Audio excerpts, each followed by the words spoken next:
Hello, everyone, and welcome to our 15th session. Yes, we've done 15 already over the last 2 years or so of the Palliative Care Journal Watch. My name is José Pereira, and today we'll be joined by my co-hosts, Dr. Sharon Watanabe, as well as Dr. Aingaran Sinaraja and Dr. Leonie Herks. Welcome to the session. The Palliative Care Journal Watch is a regular series of webinars that keeps you up to date on the latest peer-reviewed palliative care literature. We have palliative care experts from several divisions of palliative care medicine across Canada and internationally, regularly monitoring over 30 journals. And what they do is they identify and highlight articles that have the potential to challenge us to think differently about a topic or confirm our current practices. Now, the Palliative Care Echo project is a program which is, or the Journal Watch is part of a program of Pallium Canada, specifically the Palliative Care Echo project of Pallium Canada, and this is supported by a financial contribution from Health Canada. Pallium Canada's ECHO project aims to cultivate communities of practice and provide additional palliative care-related continuing professional development opportunities for healthcare providers across Canada and internationally to complement its LEAP courses program. And we invite you to visit our website at www.echopalliative.com, where you can learn more and check out our upcoming ECHO sessions that cover a variety of palliative care-related topics. Now, what to expect in this session? We will highlight and discuss the top 4 articles that our editorial committee have selected from the many submitted by the teams who are monitoring the journals across the country. We will also provide a list of honorable mentions at the end, and the honorable mentions are articles that we thought are noteworthy, but unfortunately, due to time constraints, could not fit them into this session as well. But we do want to share with you which those are. This session is being recorded, and a link to the recording will be emailed to all registrants within the next week. We know that a lot of you register and may not be able to make it, and we do know that there are about 500 downloads for every episode over the last 2 years. Thousands of downloads have happened, so we hope that this is being useful for a lot of people across Canada and internationally. A recording of each webinar, the accompanying slides, and also links to the articles covered will also be made available through our Pallium Canada ECHO project website. And you can also listen to our sessions through the Palliative Care Journal Watch podcast, which can be found wherever you listen to your podcasts. This is a 1 credit per hour group learning program as certified by the College of Family Physicians of Canada. And I want to remind you that throughout the session, feel free to ask questions or make comments about the articles that we will share with you. For that, please use the Q&A function. I'm José Pereira, as I said earlier, and I'm professor in the Faculty of Medicine at the University of Navarra and the Institute of Culture and Society at the University of Navarra in Spain. I'm also a clinical professor in the Division of Palliative Care in the Department of Family Medicine at McMaster University in Canada, and I'm scientific advisor and co-founder of Pallium Canada. And with that, I'll hand you over to Dr. Sharon Watanabe to present herself. Good day.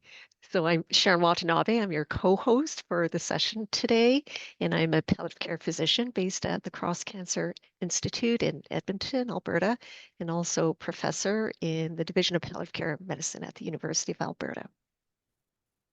Thank you. Thanks, Sharon. And over to you, Leonie. Thanks, everyone. So Leonie Herks, I'm the Section Chief and Director of Pediatric Palliative Medicine for Alberta Health Services Calgary Zone and Clinical Professor at the University of Calgary in Palliative Medicine and newly Senior Scientific Director at the Palliative Institute. Very good. Thank you. And Aingaran, over to you. Aingaran Sinaraja. I'm the chair in the Dr. Gillian Christopher's Palliative Care Research out of Queen's University and Lakeridge Health, and I'm also an associate professor with Queen's University. Nice to be here. Thank you. Well, that's our panel for today. In terms of disclosures, Palliative Canada is not for profit. It's funded over the years from different sources. This particular project, as I said earlier, is funded by Health Canada, but apart from that, Palliative Canada receives revenues from other sources such as course registration fees, licensing fees, and the Palliative Pocketbook. Our co-hosts today have identified no conflicts of interests. Mine is that as scientific advisor at Palliative Canada, I do receive stipends for that work. So onto the articles that we've chosen for today. And today's session's got a little bit of a quantitative study focus. We're going to be looking at a study exploring the role of the Gabapentinoids for chemotherapy-induced peripheral neuropathy. And to get us started on that, I think it'll be Leonie. Then we begin looking at prognostic risk stratification using C-reactive protein, albumin, and associated inflammatory biomarkers. After that, we'll be looking at prognoses associated with the palliative performance scale, and then we'll end off with factors associated with early palliative care among patients with heart failure, and then we'll share with you the 4 honorable mentions. So with that, over to Leonie. Great, thank you. So gabapentinoids are very commonly used to treat chemotherapy-induced peripheral neuropathy. And we know that chemotherapy-induced peripheral neuropathy is a very common side effect of chemotherapy, with a prevalence of 30 to 55% of those receiving chemotherapy. It has a significant impact on the quality of life and can interrupt both chemotherapy and radiation treatment for cancer, thereby impacting the effectiveness of those treatments. But there's currently no systematic review or meta-analysis looking at the safety and efficacy of the use of gabapentinoids in chemotherapy-induced peripheral neuropathy, despite them being used so commonly. So this team, led by Dr. Chang, set about to address that gap. So for methodology, for their systematic review and meta-analysis, they did a search of PubMed, Cochrane, Embase, and clinicaltrials.gov databases from their inception through to September 2022. Their search terms include chemotherapy, peripheral neuropathy, chemotherapy-induced peripheral neuropathy, and gabapentin or pregabalin. For eligibility criteria, they looked at studies evaluating either the efficacy or safety of gabapentin or pregabalin for the treatment or prevention of chemotherapy-induced peripheral neuropathy, and of course limited their review to randomized controlled trials for adults 18 years and older with any type of cancer. They performed statistical analysis with RevMan and the Metaphor package, which I don't know too much about, but having a quick look through the literature seemed very standardized use for meta-analysis. And they also performed quality of review of the trials using the Cochrane risk of bias tool and graphing function to represent all of those, which was very good methodology. Their primary outcomes were average pain and worst pain, quality of life, and then they used the National Cancer Institute common terminology criteria for adverse events to describe the severity of organ toxicity, which in this case is the peripheral neuropathy. There we go. So through their searches, they found 2,344 applicable publications. And then after their full text review, only 8 of them met the inclusion criteria for a total of 631 patients that were included in the analysis. About 2/3 of these were women and 1/3 men with an average age of 50 to 55 years. And there were a variety of cancers, which I'll point out as we go through. The chemotherapies involved in these 8 studies included oxaliplatin-based, taxane-based, and doxorubicin. There were 4 studies that were found for prevention of chemotherapy-induced neuropathy, and then 4 for the treatment of chemotherapy-induced neuropathy. sorry, just one second.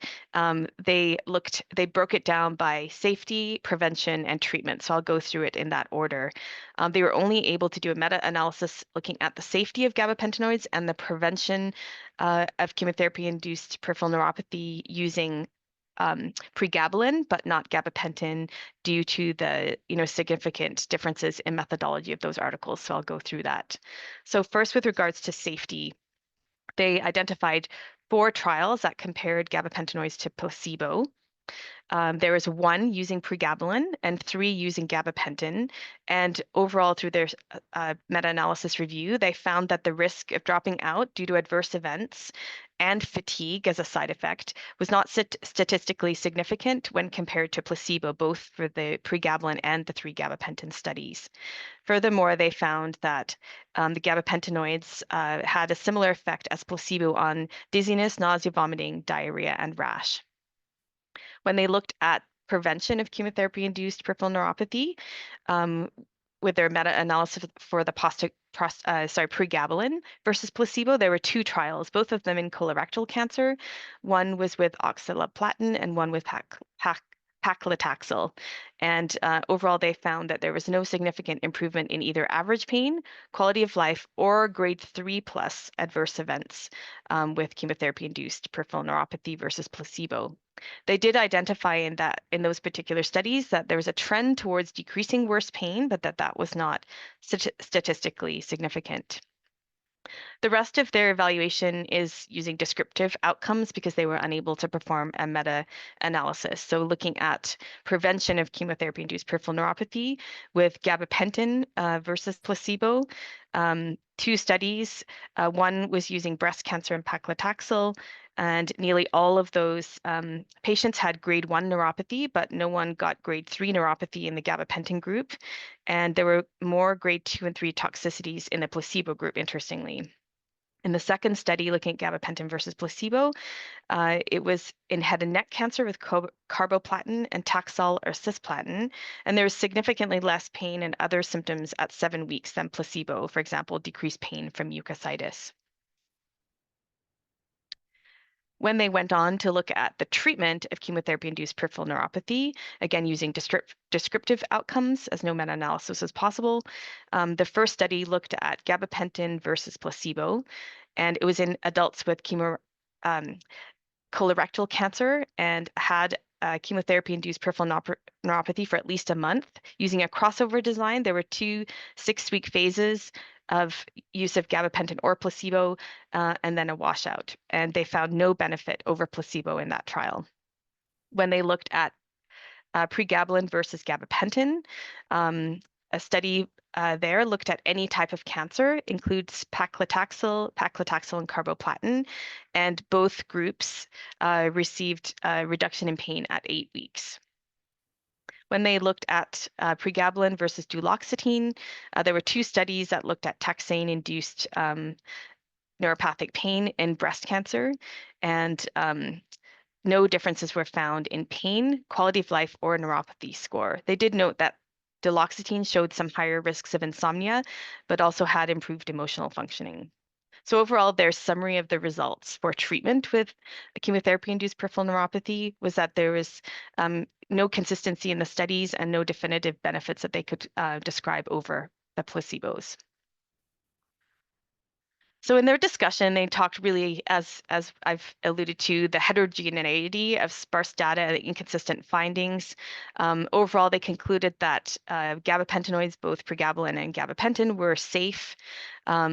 In regards to prevention of chemotherapy-induced peripheral neuropathy, gabapentinoids, they concluded, did not significantly reduce the incidence or the severity of peripheral neuropathy, but that overall the evidence was too weak to warrant their use without further study. For the treatment of chemotherapy-induced peripheral neuropathy, they showed some studies have a potential therapeutic effect, but because the results are very inconsistent, there was no way to make it clear that there's definitive benefits over placebo. So overall, really called for more comprehensive and higher quality research to really help direct how to use gabapentinoids in both of these contexts. So the strengths, of course, is that it was a well-done systematic review and meta-analysis looking at both safety and effectiveness of gabapentinoids in chemotherapy-induced peripheral neuropathy, and they did include 8 randomized control trials with 631 patients, but significant limitations in that there was a small number of included studies overall from their 2,300 eligible ones, which really gave an insufficient sample size to allow for adequate subgroup analysis. And there was so many different types of cancers and different types of chemotherapy that increases the uncertainty of the results. So I think, for looking at it through my lens, I think, this is something we use very commonly, and really this points out to me that we don't really have robust data, and really more evidence is needed to really feel confident about their use, but certainly reassuring that there's few adverse events and the side effect profile is quite low. So is there much to be lost by trying it? I know that they did make reference that there's a new randomized double-blind control trial that's underway, looking at specifically the efficacy of gabapentin in preventing paclitaxel-induced peripheral neuropathy, which those first studies seem to indicate there may be better support for. But I'm curious to see what the panel has to say about this, common symptom that we see and common use of these drugs. Thanks, Leonie. I must say, when I saw this paper, I was taken by surprise, because I must be honest, I do often prescribe in these cases the gabapentin or pregabalin. So this paper did take me by surprise. If anything at all, I was surprised that when I read through the introduction part of the manuscript, the authors, I'd highlight that different international associations have had different opinions about the use of these medications for chemotherapy-induced peripheral neuropathy. And I must be honest, I thought that it was pretty a done deal that we would use them. So that took me by surprise. I found this fascinating. Angaran, Sharon, any thoughts? Will this change your practice? Yeah, thanks, Leonie, for presenting this paper. I think having a systematic review and meta-analysis on this topic is an important contribution. I would say, based on practice patterns amongst the oncologists at our cancer center, duloxetine is considered first line for pain related to chemotherapy-induced peripheral neuropathy. And that brings up another point that is important to distinguish between chemotherapy-induced peripheral neuropathy, which is a syndrome that can have multiple manifestations, versus pain related to CIPN. And so sometimes we see patients who are on pregabalin, but they don't actually have pain. They have numbness, tingling, what have you. And so we then counsel them, well, if it's not pain, we don't expect there to be benefit from these drugs that are targeted more at the pain component of the syndrome. Sharon, you mentioned the duloxetine. I found something fascinating in the paper as well, that they wrote a systematic review. And I say this because I've also prescribed duloxetine. And the authors of this particular paper that we're presenting today, which, by the way, for those of you listening on the podcast, this was published in the British Medical Journal Supportive and Palliative Care Journal in the August issue of this year. But the authors wrote, a systematic review and meta-analysis published in 2022 revealed that the antidepressant duloxetine, which had been suggested to have some benefit in the prevention and treatment of chemo-induced peripheral neuropathy, had a limited role. And I was surprised by that as well. So I'm going to go back to that reference and take a look at it as well. Mm-hmm. Good. Angaran, your thoughts? I agree with what everybody has said, right? It is commonly used, I think, across the palliative care world, and at least in Canada, and but surprising to see that it's still not the greatest evidence. It also reminds me of newsletter, This Changed My Practice. It's a group in British Columbia that sends out periodic updated distillation of evidence. And they had a gabapentin review recently. And they also highlighted in that again, high doses of gabapentin is also not proven to be any more beneficial, which I know I sometimes push up the doses, or maybe higher doses will work, but even that doesn't have much evidence. And so we do have to be careful with all of this, isn't it? Yeah, thank you. Perfect. And please don't forget to ask any questions through the Q&A or any comments that you may have. The next paper is entitled Prognostic Risk Stratification Using C-reactive protein albumin and Associated Inflammatory Biomarkers in Patients with Advanced Cancer in Palliative Care. And it was published, the authors are G. Da Silva and colleagues, and this was published in 2024 in Current Problems in Cancer. So the background to this is the following. The authors highlight that accurate prediction of survival helps decision-making and care planning in cancer care, and that different prognostic tools are available in patients with cancer, but they highlight their suboptimal accuracy. And over the years, there's been discussions and proposals that we could be using inflammatory markers and indices derived from them to help with prognostication. And so the inflammatory markers would be C-reactive protein, or CRP, and albumin serum levels. And then indices derived from them are the modified Glasgow Prognostic score, which has got scores of 0, 1, 2. It combines both the albumin level and the C-reactive protein level with various levels. And the higher the markers, or the lower the albumin level, the higher the Glasgow Prognostic score will be. And then the other indice is the CRP to albumin ratio, also referred to as the CAR or CAR.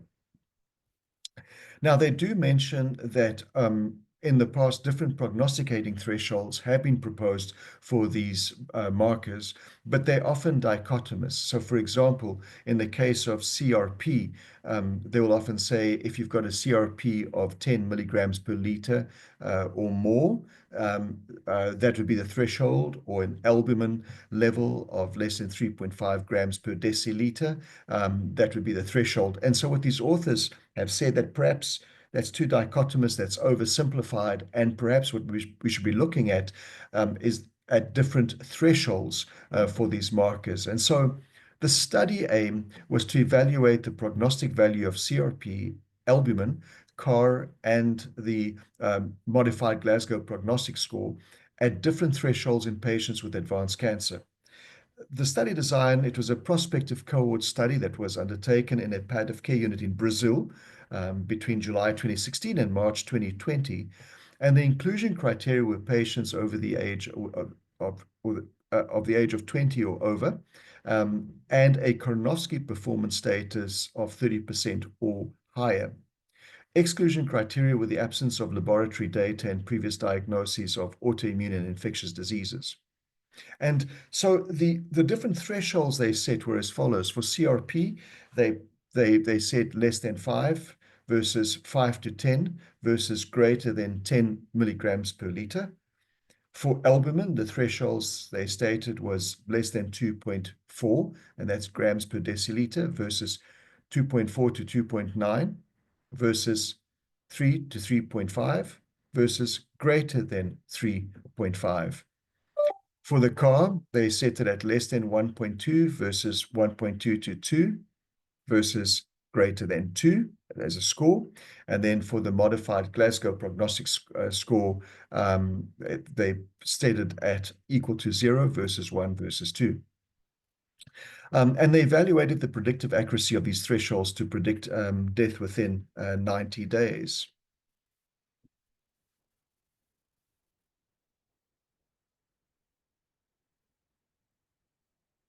So the results. 1,877 patients were included of an original cohort of 2,153. So a pretty big study. And the patient characteristics were a median age of 62, females 57%. There were different cancers. The most common were gastrointestinal cancers, gynecological cancers, and head and neck cancers. The Prognostic Performance Scale, the median was 50%, with an interquartile of 40 to 60. The median overall survival was 51 days, with an interquartile of 19 to 124, so pretty wide. And 64% of patients died within 90 days. The median survival was 7.5 times lower in patients with albumin levels of less than 2.5 grams per deciliter as compared to over 3.5. The median survival was 4 times lower in patients who had the highest levels of CRP, CAR, and the modified Glasgow Performance Scale. When they looked at the survival curves, they found significant differences in 90-day overall survival across the 3 thresholds for CRP, for albumin, for the CAR, and for the modified Glasgow Performance Scale. And that was statistically significant across those different markers and indices and the different thresholds. And all markers and indices were able to predict 90-day mortality when they did a multivariate model analysis. Interestingly, the CAR was a CAR of 2 or more was associated with the highest risk of 90-day mortality than the other markers and showed the best predictive accuracy. So limitations of the study, single center, and as they described, they did not exclude patients with acute infections, and so they indicate that it is possible that some patients had infections and that their biomarkers may have been increased because of the infections. And then the last limitation that they described was that they studied only cancer in general. They did not look at the cancer subtypes and suggest that there may possibly be some differences between the different subtypes. So why is this article important?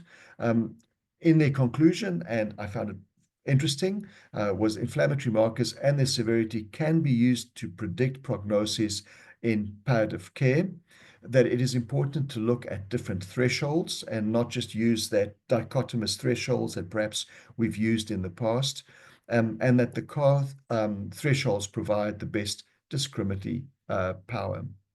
And with that, I'll end. And curious to see what my colleagues think of this. I see Angron popping up. So Angron? Yeah, I mean, it's interesting to think through the various, it almost seems like there's hundreds to thousands of prognostic type tools out there and scores. It's difficult to keep track of it, right? Yeah, and I guess one thing that this made me think about is the blood work that's needed to work on this, and that's something we normally, albumin probably we do commonly, but CRP I almost never have ordered as a routine part of palliative care practice, and I'm curious about how and whether it's useful to start ordering. Maybe it's on specific context where there's some dilemma about prognosis and whether there's somebody's appropriate for certain places or not. So that those thoughts popped in my head as I listened. You know, I'm thinking back about 20 years ago, if not more. Neil MacDonald, who was one of the pioneers of palliative care in Canada and internationally, and a guru around cancer cachexia, would often say, you know, we should be looking at CRP. It is important, and we should explore it further. So I can hear Neil's words echoing through this session.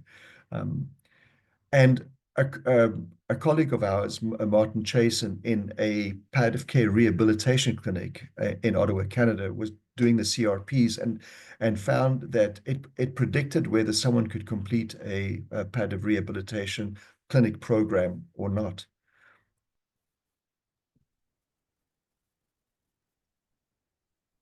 Hi, thanks for presenting this. Just one other comment. So I note that the population in which this study was conducted were patients who were no longer on cancer treatment. Correct. And so I was, reflecting on would that change my practice? And so, if I'm seeing someone who I know can no longer receive cancer treatment, we'll cover, end of life planning and so forth. So whether that having that additional information would change the conversation, I'm not sure, I guess. Mm-hmm.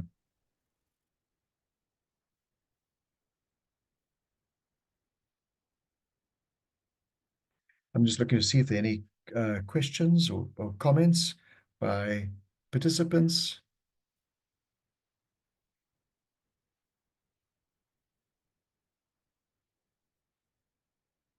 No, okay. So I think, Angaran, I think your turn's up to present. Thanks. And a similar theme, isn't it, around prognostication? And this is looking at the traditional palliative performance scale that was, developed right here in Canada. And so it is used as a prognostic tool amongst other reasons. And so this is a study that is looking to update the actual prognosis and survival based on those PPSs. And so this was a study published in JAMA Network Open in July of this year. The traditional, again, scores and expected survivals, the literature is starting to get a little bit old, and they have not been updated recently, and so that's why they did this. So this study was looking at the University of California, San Francisco population. They have an electronic health record, and they linked it with the vital stats to look at those who have died. And these were patients who had received palliative care consultation, so you have to keep that in mind. This is not the general population. These are people who have been seeing the palliative care teams. And then they looked at how the PPS scores were associated with 1 month, 6 month, and 12-month survival, and looked at cancer versus non-cancer, as well as outpatient versus inpatient, and then mode around in-person versus video. And they did various analysis based on this. So in total, there was almost 5,000 patients with sort of roughly equal split between inpatient and outpatient. And by 30 months of follow-up, about 61 of the inpatients and 43% of the outpatients had died. So some of the key findings, and a lot of this will not be surprising, I think, to a lot of us in the day-to-day practice. So in the first month after PPS, the mortality was highest. If somebody survived to 12 months, regardless of what PPS they started off with, eventually the curves plateaued out, and they were all, subsequent mortality was actually low and similar across all the PPSs. And remember, we are looking at just the PPS, the first ever PPS, first contact. So they don't look at how PPSs changes over time.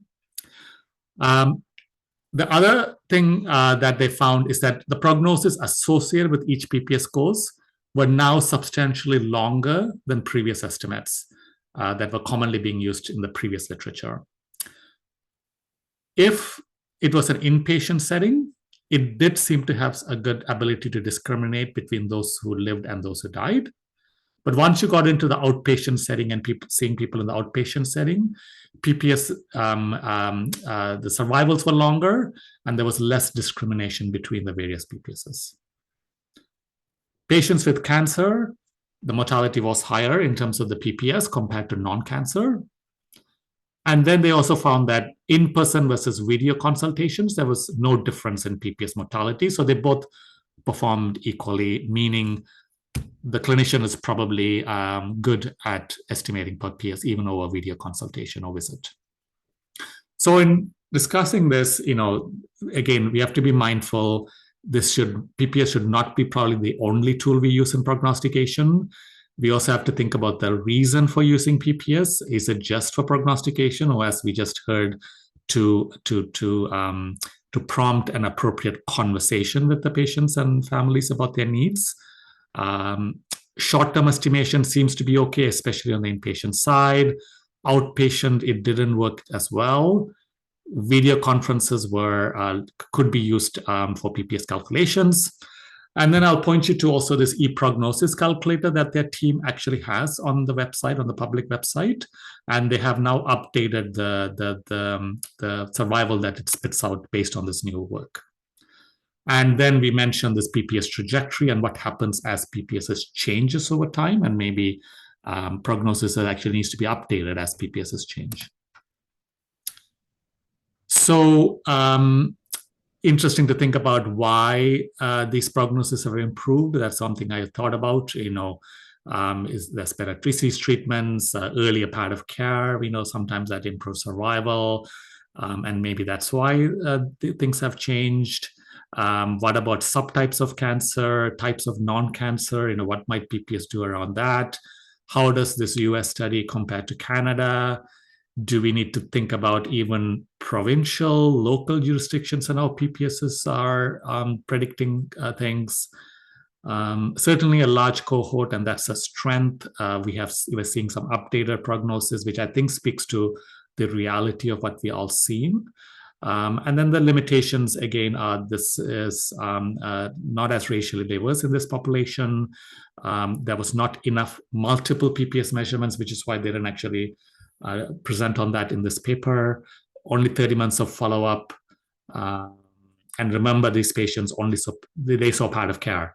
And so what is it if it's people who have not seen palliative care yet? So I'll stop there and invite the panel to weigh in. Thanks, Angaran. And again, for those of you listening to this on the podcast, this was published in the JAMA Network Open in the July issue of this year. And the first author is Bissoff, K.E. This is also, again, I think, another fascinating paper. I'm intrigued, as you say, by the variations according to setting, and in terms of the prognosis being longer than they expected. I wonder whether because they did it, as they say, only once, perhaps, I think perhaps we're seeing more of these illness trajectories where there are these crises and temporarily the functional status declines. You do an intervention, function improves, maybe not to what it was originally, but it improves. And perhaps because of the setting where these patients are coming in, perhaps they're being seen at a time when they're having one of these crises and their functional status has declined temporarily. So I'm wondering whether that's a factor. Curious to hear what the others think. Yeah, especially it was clear in the hospital setting that it was better able to predict the short-term prognosis, right? So if they're coming in with a health crisis and some sort of thing that's requiring them to have acute care, that makes sense that their mortality risk would go up. Yeah, really, it would be helpful to really get an understanding of the trajectory, which you've already well pointed out, Angaran. And if there's any difference in age group stratification, I'd be very curious about that, older versus younger, which I would expect there to be. I know, Sharon, what are you thinking? I see you nodding. And Sharon, one of your papers, one of your studies was referenced, your Journal of Pain and Symptom Management study of 2011, where you did, with Yoko Terumi, where you published on the association of the palliative performance scale and hazard of death in an ambulatory cancer population. So Wow, I'd forgotten about that paper. The years have gone by. You're looking a little bit stunned as I look at you. But yeah, I found this really interesting, and I agree with all the reasons given for why survival may have changed, may have lengthened. And I was just looking at the graph and reassured to see. I was thinking, like, our hospices, for example, usually have a cutoff of PPS 40% for admission, and I see that that group still has survival probability that would. I mean, some of them do survive longer than our usual 4-month time frame for hospice admission, but still the majority are still within that cutoff.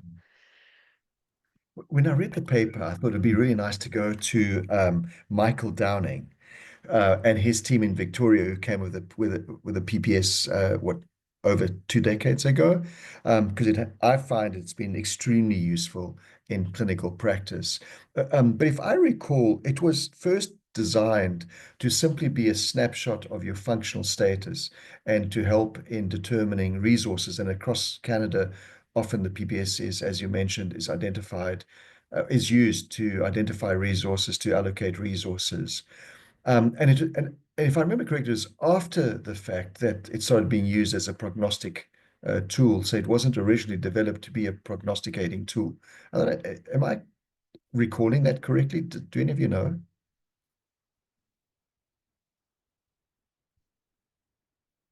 That's my understanding too, and certainly that's how I've always used it and taught it to be used, is more around like functional needs and resource planning and care planning as Yeah. opposed to prognostication. Yeah. Good. So with that, then I'm looking at the Q&A. I don't think there's anything coming in.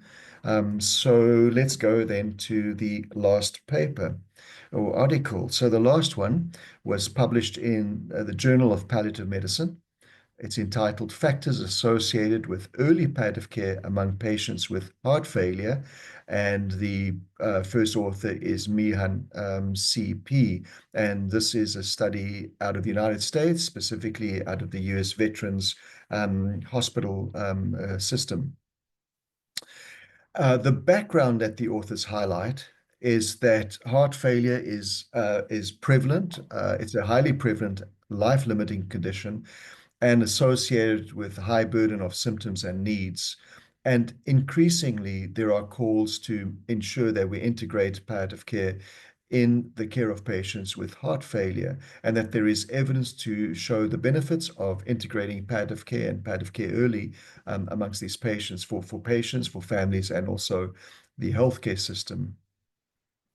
They highlight that patients are often not referred for palliative care, and when they are, usually late in the illness. Now, a little note here. When they refer to palliative care, I'm sometimes a bit confused in the paper whether they're referring to palliative care as a care approach or whether they're referring to a specialist service, and I think it's usually the latter. But the study objective was to explore patient factors associated with receiving palliative care in patients with heart failure. And so they undertook a retrospective cohort study using secondary analysis of data that they already had within the US Veterans hospital system, and specifically patients with prior hospitalizations to the Veterans Affairs or VA hospitals. And these were patients who died from the beginning of 2011 to the very end of 2020. And they categorized the patients according to having received palliative care or not received palliative care. And then also for those who received palliative care, they categorized them into received it late. And by late, they meant palliative care. And again, it seems like it's a referral to the palliative care service, if I understand it correctly, but a referral to palliative care service less than 90 days before death. And for those categorized as early palliative care, these were patients who received palliative care 90 days or more before death. And they identified patients as having received palliative care by what they call stop codes. So these are codes that are used in the hospital system in the database. And I think, if I remember correctly, these codes are used to look at clinician workload and resource utilization. So I suspect it could be a code related to team rather than a diagnosis, but I may be wrong. Now, the interesting thing is that they mentioned that palliative care services are available across all the VA hospitals in the States to varying degrees in terms of the composition of these teams and the number of clinicians. But generally, there is palliative care services across all these hospitals. So in terms of the results, massive study, over 230,000 veterans were involved, or information of veterans were included in the study. The mean age was 76.5 years, plus minus 10.7 years. males predominant. So 98% of the folks included in the study were male. And I suspect that has to do because it's veteran affairs, so it's previous soldiers going back before a time where women have always been soldiers and were soldiers, but in this study, there's a predominance of males. There were comorbidities, dementia in 38% of the study participants, cardiac dysrhythmia 67%, valvular disease, chronic lung diseases in about half of the participants, renal disease as well in about half of them, depression in about a third, and malignancy in about a quarter. No palliative care before death, 56.5%. So in other words, just over half, 56.5% of participants in the study did not receive palliative care before death, and they highlight this as a key finding. In terms of palliative care late, in other words, less than 90 days before death, 22.5% of patients received palliative care in that way. And then 21% of patients received palliative care more than 90 days before death. In other words, 21% received early palliative care. And the veterans who died without palliative care tended to be younger with fewer comorbidities. And so in the discussion, the authors highlight the following and also conclude that many heart failure patients never receive palliative care. And for many who do receive it, it's very late. Palliative care involvement seemed to be driven by comorbidities rather than the heart failure. And they highlight the importance of effective collaboration with cardiology is needed to identify patients who would benefit from earlier palliative care involvement. So the model that I think they seem to be discussing is a model where patients be seen by a specialist palliative care team. And I wonder if anyone on the panel have any thoughts about that and about the other results in the study. And again, to those listening in, please do share any comments or questions in our Q&A function. I'm glad I see Leonie pop up. I'm sure you've got a comment about this. And if I may start as well, Sorry, José, just a couple of things that reading the paper that it took me a while to understand the population. So these are patients who have a diagnosis of heart failure. It doesn't necessarily mean it was a significant problem. It doesn't mean that they died from heart failure. So this could have been a patient who had a cancer and then a comorbidity of heart failure. And so that one I was thinking that knowing that 50% was really good, I thought, by palliative care getting involved. Knowing it's like this really huge population. And so therefore, I had to think about collaborating with cardiology, but if heart failure is not the most prevalent and relevant disease, that doesn't seem. So it'll be good eventually to do a future study to look at serious heart failure and staging the heart failure and then figuring out whether palliative care should be involved. Where the heart failure would be the primary diagnosis. Yeah, or the different stages. Yep. And yeah. Very good.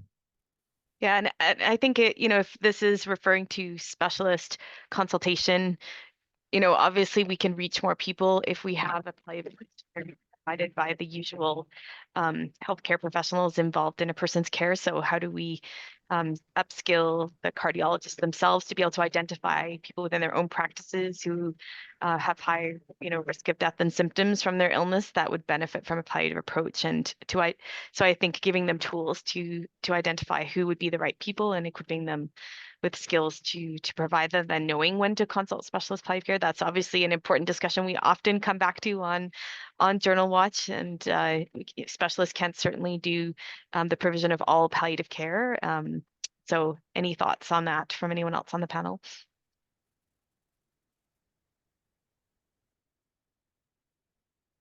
I dream of the day when the access will be 100%, whether you've got heart failure as your primary disease or you've got another disease and you happen to have heart failure as well. But I dream of the day where everyone's got the core competencies to be able to activate a palliative care approach. And I think, the more we can promote that, the more we can do that, the higher the access, and there's more than enough work for everyone to help these patients.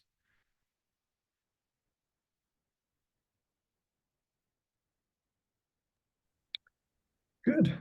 I don't see. Another interesting thing I read, which was just mentioned briefly in a sentence, is that they excluded hospitals where there was less than 20 palliative care encounters in the last 10 years. And that was interesting. Like, again, Veteran Affairs, there's lots of palliative care, like they said, but why are there still some hospitals that have very little palliative care? And they don't mention how many of those there are, and but they just said they excluded them. And so I was curious to think through an institution like that. Actually, I'm glad you mentioned that, because the other thing they did say as well, that they didn't look at the quality of the palliative care received. And they also didn't, and they acknowledged the possibility of palliative care having been received by these patients by other care providers, not within the VA system. So the numbers could be higher. Hi, sorry, just want to back up a bit, because Dr. David Henderson had put in a couple of questions related to, one of them was from the previous paper in terms of PPS, using it in that the rate of change in the PPS is more helpful for prognostication than a single PPS in time. And then there was another question, and I'm not sure if this is okay. The question about early versus late referral, whether the cutoff of 90 days is universally accepted. I mean, I don't think the 90 days is universally accepted. I can't think of any, any study that's somehow decided 90 days as being a magical number. I'm just wondering whether, in the effort to move it earlier, because it's always been so much in the last days and weeks and last few months of life, that folks have put it at 90 days. I know there've been other studies, for example, I think Kieran Quinn, looking at a lot of patients in Ontario, also said that at 90 days. But I don't know. What do you think, Sharon or Leonie Angeran? I think 90 days is to help us do the studies, but it's not a magical number. Yes, and I see Leonie wants to answer that. No, I don't know how to answer that, actually, but I had the exact same question that Dave did when I read this article, and I was just thinking, actually, it's a number that makes sense to me, right? Like, there's so many hospitalizations and emerge room visits and things that happen in the last 90 days of life that we're trying to move palliative care upstream. So it's not an unreasonable figure, but I don't know of any evidence base that it comes out of. I don't know, Ingeran, do you know? Yeah, I mean, I think of it as a pragmatic research approach to thinking about it. And I think that's also why teams are rephrasing it as timely palliative care, and not necessarily like a 1 month, 3 month, 9 month, because I have seen various numbers. I think ASCO goes the other way, right? From start of the diagnosis and within 8 weeks, so on. And so depending on the cancer, it can be more than 90 days. Some can be like 3 years, 4 years. And so it's sort of forward looking. And so I think there's lots of arguments, touches on sustainability of palliative care, resources. But liver disease tends to have low, late, even now. So for them, I would say, 1 month or more is still early, because right now it's only days before, right? And so I wonder over time whether we will just keep moving the post further upstream. Well, I hope that the post is really further upstream, right? Not just the 90 days. But as you say, 90 days seems to be a pragmatic research number. But I'm sure in the future we're going to be seeing also different thresholds, as it were. Good. Was that Sharon? Were there any others? So Dave also made the comment that there are some business studies that speak about cost effectiveness with 4 months of palliative care interaction. Very good. We should have a look at those. Very good. Okay, so now the honorable mentions. So we've identified 4 of them. The first one, also around the theme of the Gabapentinoids, is a paper by Painter and colleagues published in the Journal of Pain and Palliative Care Pharmacotherapy. It's entitled The Effect of Concurrent Use of Opioids and Gabapentin on Fall Risk in Older Adults. And we thought we'd highlight this because of the impact that falls have on patients. I was just speaking to someone yesterday who works in long-term care a lot, who says, one of the main reasons why folks from long-term care residencies end up in the hospital is because of falls and fractures. The next one is entitled Oral Cannabis Extract for Secondary Prevention of Chemotherapy-Induced Nausea and Vomiting. Final results of a randomized placebo-controlled phase 2 and 3 trial published in the Journal of Clinical Oncology, and first authors Grimmerson P. The next one relates to pediatrics. It's entitled Household Material Hardship and Distress Among Parents of Children with Advanced Cancer, and it's a report from the PediQuest response trial that was published in Cancer in 2024. And the first author, and I hope I do justice to their names, is Eche Ugwu and colleagues.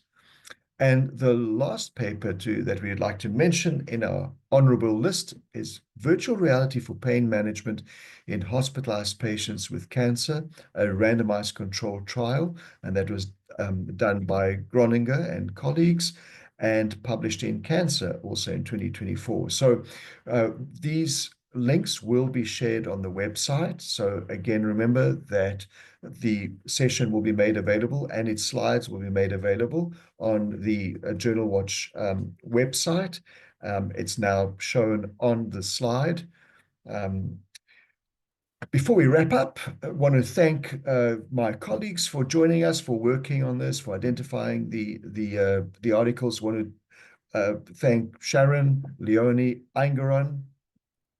Also want to thank all our colleagues in the divisions of palliative care and palliative medicine across the country who participate in this for their hard work, and they are listed here.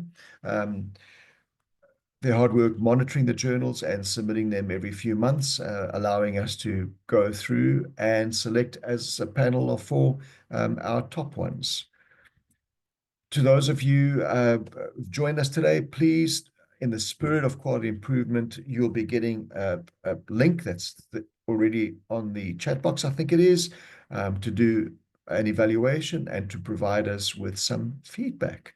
Please do not forget to share with your friends the Journal Watch, forward them the links for the Journal Watch, and also encourage those who enjoy listening to podcasts that there are a series now of these that have been put into podcasts. And to Diana and the team at Palliative Canada for all your support, thank you very much. And with that, goodbye, everyone.